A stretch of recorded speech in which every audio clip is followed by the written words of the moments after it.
بسم الله الرحمن الرحیم و بعد السلام علیکم و رحمت الله و برکاته. بینندگان ارجمند، در داستان پیامبران به قصه نوح علیه السلام رسیده بودیم.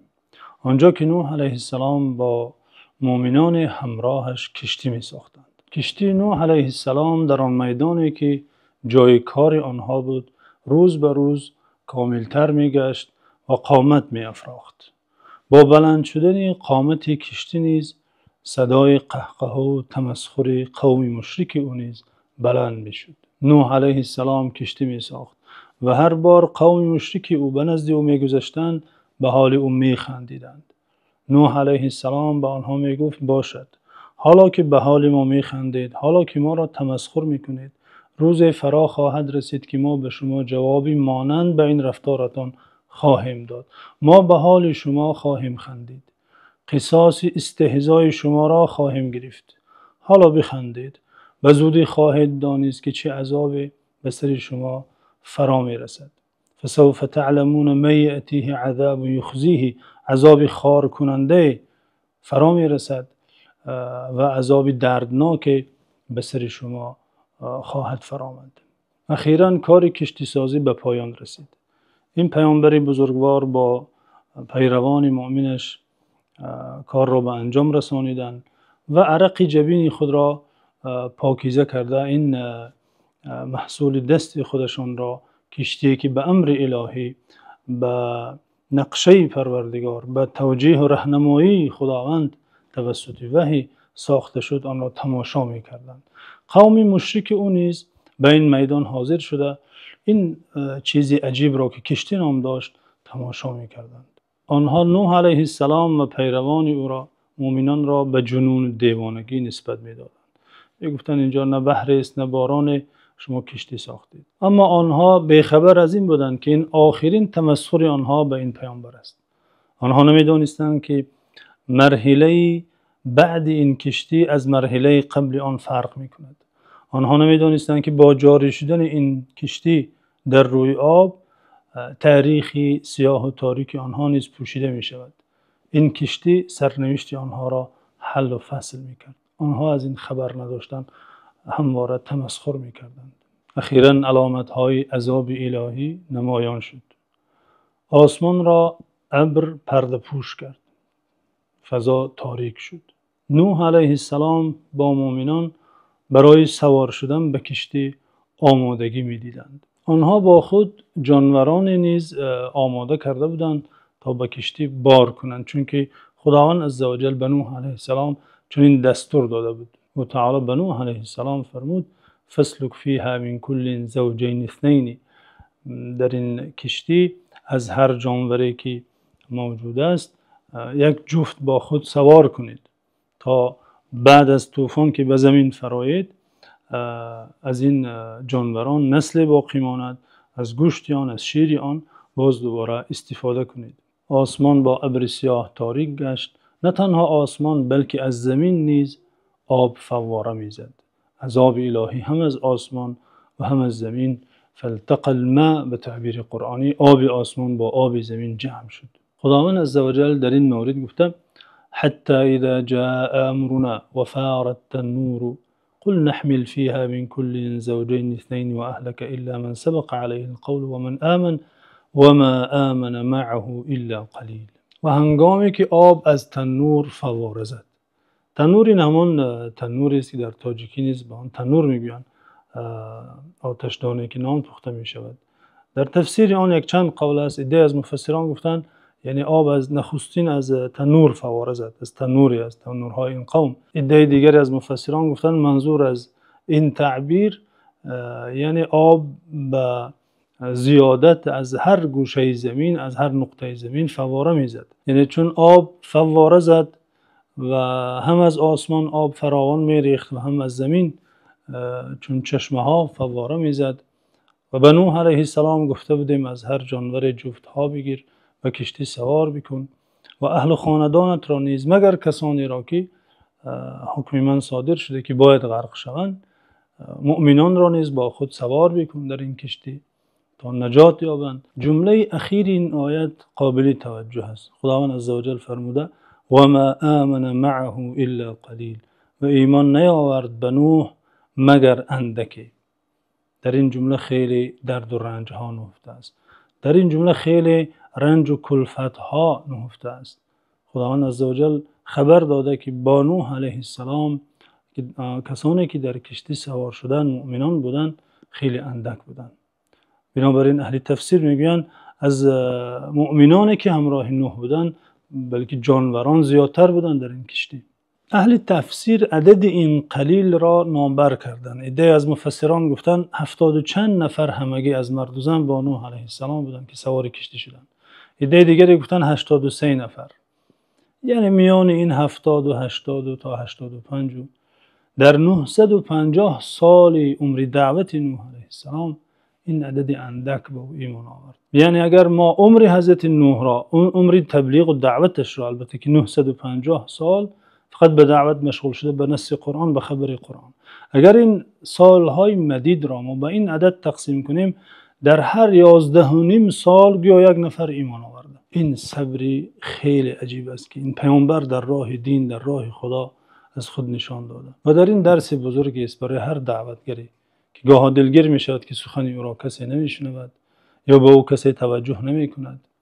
این پیامبری که از پیامبران اولوالعزم است اینقدر بزرگی دارد در میان پیامبران و اولین رسول الهی بر روی زمین به سوی قومی بت پرست است. در 11 و نیم سال عمرش گویا یک نفر ایمان آورده و ناامید نشده و دعوت را ادامه داده.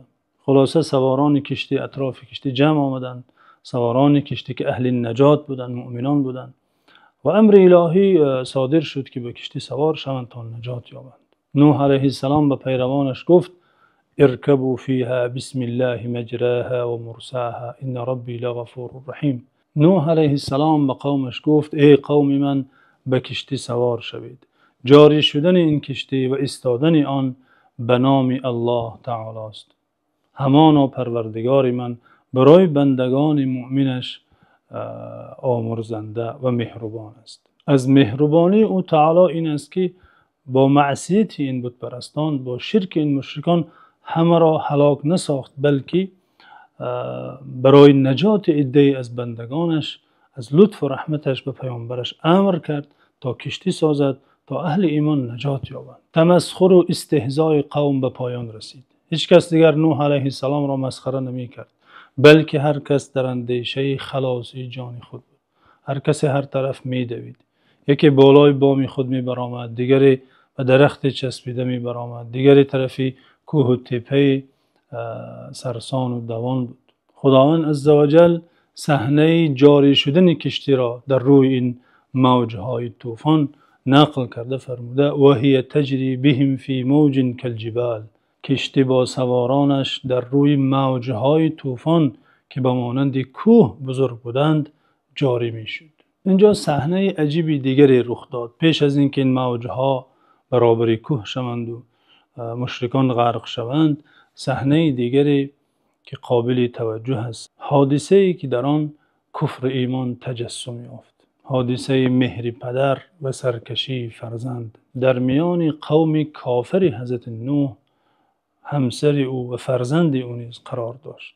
این دو به دعوت نوح علیه السلام ایمان نآورده بودند. هنوز آب همه جا را فرا نگرفته بود و امکان نجات یافتن پیدا بود که نوح علیه السلام به پسرش دوباره دعوت کرد، دوباره او را به توحید و به ایمان فرا خواند.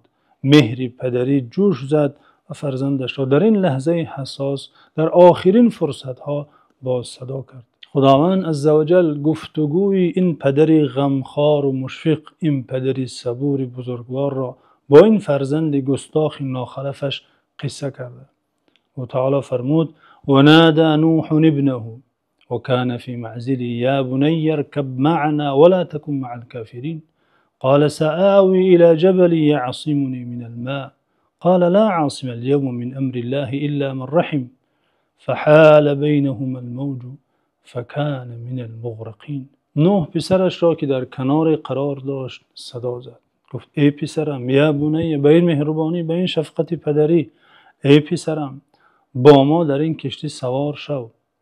تا غرق نشوی، تا هلاک نشوی. ولا تکن مع الکافرین، همراه کافران مباش. این پسری گستاخ در جواب پدر گفت قال سآوی الی جبل یعصمنی من الماء، من به کوه رفتم برایم که مرا از طوفان نجات میدهد. حضرت نوح به پسرش گفت لا عاصم اليوم من امر الله الا من رحم، ای پسرم امروز هیچ کسی از این عذاب کسی را نجات داده نمیتواند. نه درختی بلنده نه کوهی بلنده به درد تو نمیخورد. این عذاب الهی است، هر کسی در این سفینه سوار شود تنها او نجات مییابد. اما این پسری گستاخ که چشم بصیرتش کور شده بود، نجات را از هلاکت جدا نمیکرد، دعوت پدر را باز هم در این آخرین فرصت ها نپذیرفت. این آخرین صحبت نوح علیه السلام با فرزندش بود. قرآن میگوید و حال بینهما الموج، موج طوفان میان پدر و پسر جدا ساخت، او را از پدر جدا کرد. و کان من المغرقین، و از جمله غرق شده ها گشت. همه آن کافران سرسخت که همه این عمر مدید، همه این قرنها با پیامبرشون عداوت و دشمنی میکردند، سرسختی میکردند، بتهای برای خود خداهایی داشتند، همه هلاک شدند، غرق شدند.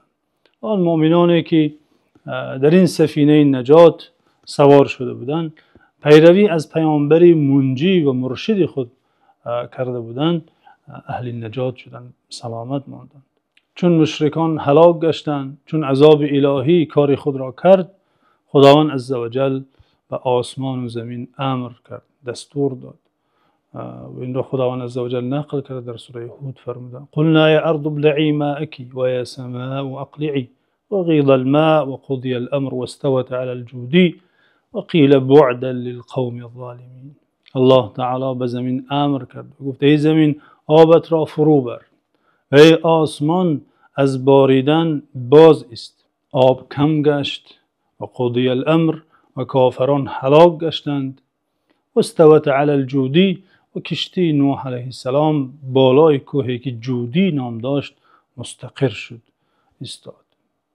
و قیل بعدا للقوم الظالمین، گفته شد دوری باد، بیزاری باد، لعنت باد به قوم ظالمان، قومی که به خود ظلم کردند، کفر و شرک را انتخاب کردند و منتها هلاک شدند و عذاب دنیوی که این غرق به طوفان بود دچار شدند که باز در انتظار آنها عذاب اخروی ابدی انتظار است. بعدا للقوم الظالمین، دوری باد از قوم ظالمین. نوح علیه السلام پس از طوفان از پروردگار برای پسری هلاک شدهش مغفرت خواست. گفت پروردگارا این ابنی من اهلی و این وعدک الحق و انت احکم الحاکمین. پروردگارا فرزند من است، تو وعده کرده بودی که خاندانت نجات می‌یابند، این از خاندان من است. یعنی لطف و رحمت خواست و خداوند عزوجل نوح را منع کرد که برای پسرش مغفرت خواهد. اینجا درس خیلی مهمی است برای کسانی که مشرک، کافر، نصرانی، یهودی از دنیا میگذرد یا حتی بی خدای، برای او دعای رحمت و مغفرت میکنند، برای او جنت میپرسند، خدا رحمتش کنند میگویند. خداوند عزوجل نوح علیه السلام را، این پیامبری گرامی قدرش را، از مغفرت پرسیدن برای پسرش منع میکند، حتی یک نوع سرزنشی با لطف میکند. نوح علیه السلام از مغفرت پرسیدن باز می ایستد، پیش خدا توبه میکند. انه عمل غیر صالح، میگوید خداوند انه لیس من اهلک انه عمل غیر صالح، این از خاندانی تو که باید نجات میافتن از آنها نیست. این نسبش را خودش به دست خودش قطع ساخت. پسر نوح با بدان نشست، خاندان نبوتش گم شد. میگوید حکیمی سخن سعدی انه عمل غیر صالح، این کسی است که صاحبی عملی غیر صالح است، این کافر است، مشرک است، نباید برای او آمرزش خواهی، مغفرت خدا طلب کنی. الله تعالی پس از طوفان به نوح علیه السلام امر نموده فرمود قیل یا نوح اهبط بسلام منا و برکات علیک و علی ممن معک. ای نوح با امن و آسوده حالی از جانب ما و با برکات از ما بر تو و بر کسانی که همراه هستند از کشتی فرایید، به زمین نو، به زمینی که از شرک و بت پرستی پاکیزه شده بود، فرایید و زندگی نو آغاز کنید. نوح علیه السلام با مؤمنان همراهش به زمین فرآمدند و روزگاری خوشی دیگری، روزگار تازه، دور از شرک و بت پرستی، دور از استهزای کافران، دور از این همه رنج و دردی که از دشمنان خدا، از دشمنان رسالت میدیدند، زندگی جدید آغاز نمودند. بنابراین حضرت نوح علیه السلام را پدر دوم بشریت مینامند. پس از حضرت آدم باز زندگی تازه از نسل حضرت نوح علیه السلام باقی مانده، مردم زندگی آغاز نمودند. زندگی با توحید الهی، با عبادت خداوند یکتا. در حفظ و امان خداوند باشید.